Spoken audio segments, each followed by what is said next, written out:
الصلاة لدلوك الشمس إلى غسق الليل وقرآن الفجر إن قرآن الفجر كان مشهودا صدق الله العظيم সকলে পড়ুন আল্লাহুম্মা সাল্লি আলা মুহাম্মাদিন ওয়া আলা আলি মুহাম্মাদ কামা সাল্লাইতা আলা ইব্রাহিম ওয়া আলা আলি ইব্রাহিম ইন্নাকা হামিদুম মাজিদ আল্লাহুম্মা বারিক আলা মুহাম্মাদিন ওয়া আলা আলি মুহাম্মাদ كما باركت على إبراهيم وعلى آل إبراهيم إنك حميد مجيد الحمد لله খলিলাবাদ মাদ্রাসাতুল কোরআন আকিবা খাতুন হাফিজিয়া মাদ্রাসা ও এতিমখানার উদ্যোগে আয়োজিত পঞ্চম বার্ষিক ওয়াজ ও দোয়ার মাহফিলের মুহতারাম সদর সভাপতি, উপস্থিত সুধী সমাজ, হযরত উলামায়ে কেরাম, আল্লাহ তাআলার দরবারে অসংখ্য অগণিত শুকর যে মহান আল্লাহ আমাদেরকে অত্যন্ত ভালোবেসে এই প্রচন্ড শীতের রজনীতেও দ্বীনের এক মজমায় আসার বসার তৌফিক দান করেছেন। এজন্য আমরা সকলেই দিল থেকে শুকরগুজার হয়ে পড়ি আলহামদুলিল্লাহ। আপনাদের সামনে সূরাতু বনী ইসরাঈলের একখানা আয়াতে কারিমা আল্লাহ তাআলার দয়া, আল্লাহর অনুগ্রহে আমার তিলাওয়াত করার সৌভাগ্য হয়েছে, আপনাদের শ্রবণ করার সৌভাগ্য হয়েছে। এই আয়াতে কারিমাকে সামনে রেখে সংক্ষিপ্ত সময়ে কোরআন ও হাদিসের আলোকে গুরুত্বপূর্ণ একটি বিষয় কিছু কথা বলার আশা রাখি। ওমা তৌফিকি ইল্লা বিল্লাহ। আল্লাহ তাআলা বলনে ওয়ালা, শ্রবণ করনে ওয়ালা উভয়কে আমল ইখলাসের সাথে বলার শ্রবণ করার তৌফিক দান করেন, বলেন আমিন। মেরে ভাই, নামাজ 5 ওয়াক্ত। বলেন নামাজ কত ওয়াক্ত? আমার সাথে সাথে বলেন যোহর, আসর, মাগরিব, এশা, ফজর। 1 নাম্বার যোহর, 1 নাম্বার 2 আসর, 3 মাগরিব, 4 এশা, 5 ফজর। যোহর, আসর, মাগরিব, এশা এই 4 নামাজের দাম যত, ফজরের নামাজের দাম একাই তত। আল্লাহ রাব্বুল আলামিন এই 4টি নামাজকে একটা শব্দে কোরআনে ব্যবহার করেছেন, আর ফজরের নামাজের কথা আল্লাহ রাব্বুল আলামিন আলাদাভাবে কোরআনে উল্লেখ করেছেন। কেমন যেন স্বামী বাজার করতে যাবে, স্ত্রী একটা বাজারের ব্যাগ স্বামীর হাতে ধরায় দিল, দিয়ে বলতেছে স্বামী মেহমান আসবে, তেল নিয়ে আসবেন, পেঁয়াজ নিয়ে আসবেন, রসুন নিয়ে আসবেন, তবে মনে করে কিন্তু 2-4 কেজি গোশত নিয়ে আসেন। বলেন তেল পেঁয়াজের দাম যত, এর চাইতে বেশি গুরুত্ব গোশতের। আল্লাহ রাব্বুল আলামিন আল্লাহর দোস্ত নবীজি সাল্লাল্লাহু আলাইহি ওয়াসাল্লামকে বলে, দোস্ত আকিমিস সালাহ, আপনি নামাজ কায়েম করেন। প্রশ্ন, কেমন যেন রাসূল বললেন আল্লাহ, কখন থেকে কখন? আল্লাহ বলে লিদুলুকিশ শামস, সূর্য হেলে যাওয়া থেকে, ইলা গাসাকিল লাইল, রাত অন্ধকারাচ্ছন্ন হওয়া পর্যন্ত। সুবহানাল্লাহ বলেন। সূর্য হেলে যাওয়া থেকে রাত অন্ধকারাচ্ছন্ন হওয়া পর্যন্ত।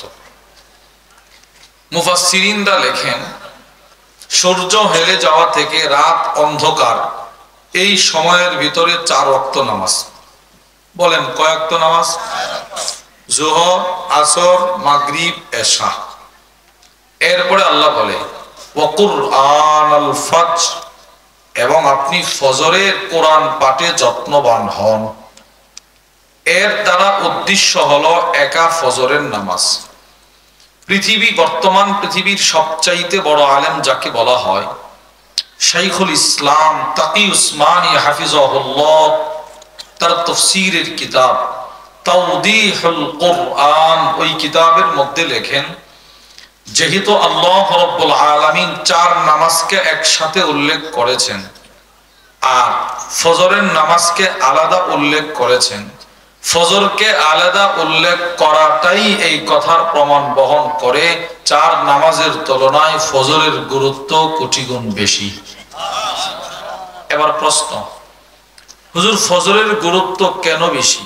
বলেন বলেন, ফজরের গুরুত্ব, আপনারা কথা বলেন না, ফজরের গুরুত্ব কেন বেশি? উত্তর আল্লাহ নিজে বলে, ইন্না কুরআনাল ফাজরি কানা মাশহুদা। কেনই বা ফজরের গুরুত্ব হবে না? বান্দা, তুমি কি জানো না ফজরের সময় কুল কায়নাতের ফেরেশতা একত্রিত হয়? এজন্য ফজরের গুরুত্ব সবচাইতে বেশি। রাসূলুল্লাহ সাল্লাল্লাহু আলাইহি ওয়াসাল্লামের কাছেও ফজরের গুরুত্ব অনেক বেশি ছিল। তিরমিজি শরীফের 3206 নম্বর হাদিসের বর্ণনা, আল্লাহর রাসূল নিজের পরিবারকে ফজরের জন্য জাগ্রত করতেন। রাসূল নিজে জাগ্রত করতেন, নিজে গিয়ে ফাতেমা রাদিয়াল্লাহু তাআলার ঘরে আওয়াজ করতেন, ফাতেমা ফজরের সময় কিন্তু চলে যাচ্ছে, জাগ্রত হও। সুবহানাল্লাহ বলে। ওয়া আন আনাস ইবনে মালিক রাদিয়াল্লাহু তাআলা আনহু قال, নবীজির খাদেম রাসূলের প্রিয় সাহাবী হযরত আনাস ইবনে মালিক থেকে বর্ণিত, তিনি বলেন, আন্না রাসূলুল্লাহ সাল্লাল্লাহু আলাইহি ওয়াসাল্লাম কানা ইয়ামুরু বিবাবি ফাতিমা। হযরত আনাস ইবনে মালিক বলেন, আল্লাহর রাসূল 6টা মাস ফাতেমা রাদিয়াল্লাহু তাআলা আনহার ঘরের পাশ দিয়ে যাতায়াত করেছেন। সুবহানাল্লাহ বলেন। ওই মাস 6 মাস নিজের মেয়ের ঘরের পাশ দিয়ে গেছেন, আসা যাওয়া করছেন। যখনই আল্লাহর রাসূল ফজরের নামাজের সময় মসজিদে নববীতে যাইতেন, নিজের মেয়ের ঘরের কিনারায় দাঁড়ায় বলতেন, আসসালাত ইয়া আহলাল বাইত, হে আমি নবী পরিবারের লোকেরা, উঠো, ফজরের সময় চলে যাচ্ছে, জাগ্রত হও। সকলেই জাগ্রত হয়ে ফজরের জন্য প্রস্তুতি নিতেন নবীজি নিজে। আচ্ছা আপনি বলেন তো, আমার ছেলেটা কতদিন ফজর না পড়ে ঘুমিয়ে থাকলো, আমার মেয়েটা কতদিন ফজর পড়লো না, আমার বিবি কতদিন ফজর পড়লো না, আর আমি কতদিন জাগ্রত করছি বলেন? নবীজি জাগ্রত করছে। সব সময় রাসূল জাগ্রত করতেন, নিজের ছেলেকে নিজের মেয়েকে জাগ্রত করা, ফজরের জন্য জাগ্রত করা, ফজরের গুরুত্ব বোঝানো। এখন তো আমাদের মুসলমানদের রাত শেষ হয় একটাই যেন তার ঘুম শুরু, আর 8টা 9টায় তার ঘুম থেকে সে জাগ্রত হয়। এটা মুসলমানের কৃষ্টি কালচার নয়। মুসলমানের কৃষ্টি কালচার হলো তার রাত শেষ হবে এশারের নামাজ, তার ঘুম থেকে জাগ্রত সকাল শুরু হবে ফজরের নামাজ। এটা ছিল মুসলমানের কৃষ্টি কালচার, এগুলো আমরা ভুলে গেছি।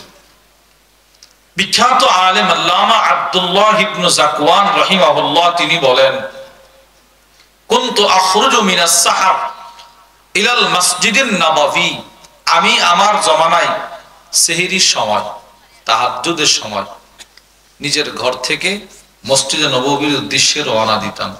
আল্লাহর কসম, ফালা আমুরু বিবাইতিন ইল্লা ওয়া ফীহি কারিউন, যতটা ঘরের পাশ দিয়ে গিয়েছি প্রত্যেকটা ঘরে আল্লাহর কোরআন তেলাওয়াতের আওয়াজ শুনছি। বলেন এখন কি আর সেই সোনালী অতীত আছে? নাই।